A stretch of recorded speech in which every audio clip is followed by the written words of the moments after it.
Itituuni silaabii yaaquftuu dhaha qormaanni siika malee itti baay'eedha warri durii bulchee dabree gowwaa dhaha warri nuutu jaare jahu falmaadha isaan jaaruu santuraa koo guddoo dhaha Araki hilo manni jaran bulchuudha shaqaxuma bakka hojii guddoodha dalagaa ni tirfiirra galchuudha madabbiri jiraachisuun maatiidha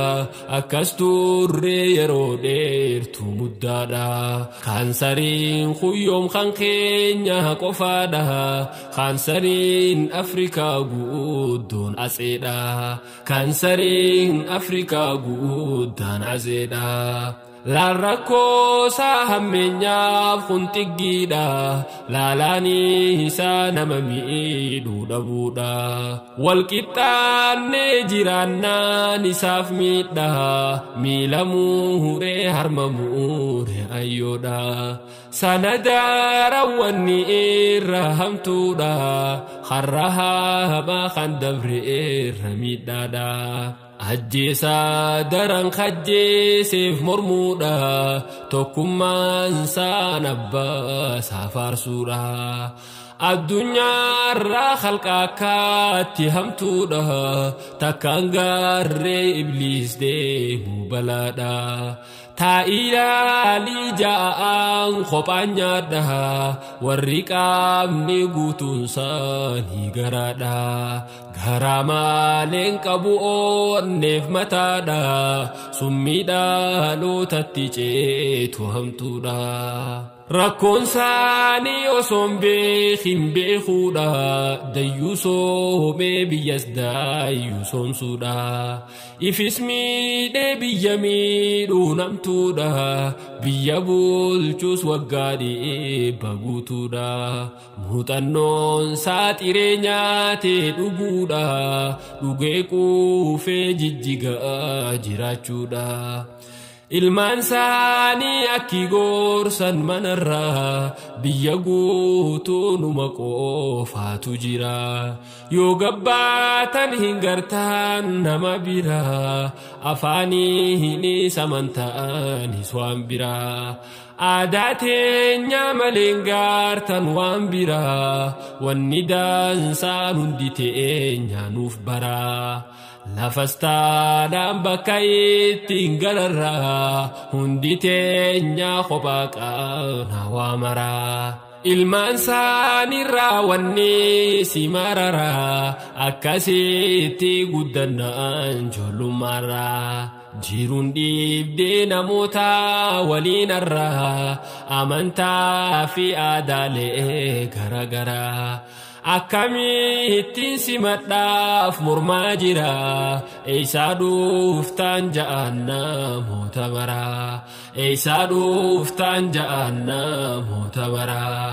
akka abbaan saaja'isaan eegasirraa ati aanaa ja'aan namoota maraa Ani aanaa jechuun kee mufii aaraa caammaa gaarii uffachuun kee jibbanii tiyya ja'a caammaa gaariif surreeni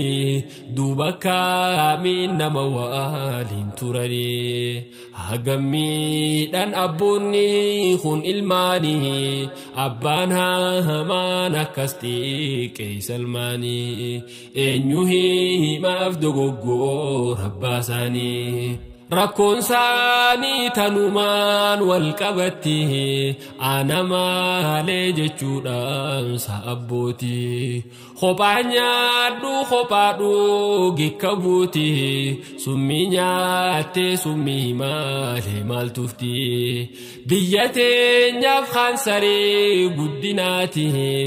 masgiddaan koo gubee dhiichisuun saati Namajjeesee akkas haawuun dhiigatti gurraan qabdu lallabdeen gorsiin buuti Gurribuutii dhagaafuu dhiirra guutihi dhaamsa boosaa hangan dhiifne kanatti qabrii qofaa ja'iin jiruun addatti